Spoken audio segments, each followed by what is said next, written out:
This is a test run of our compact decoiler straightener feeder. The coil car lifts and positions the coil onto the decoiler.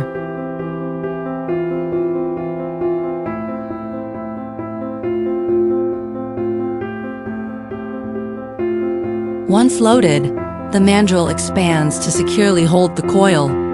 The hold-down arm and side arms then press down to stabilize the coil, ensuring reliable operation. The decoiler starts rotating, allowing the material to be smoothly uncoiled and fed into the straightener feeder unit. Inside the machine, the material is leveled and continuously fed forward, exiting from the discharge side in a stable condition.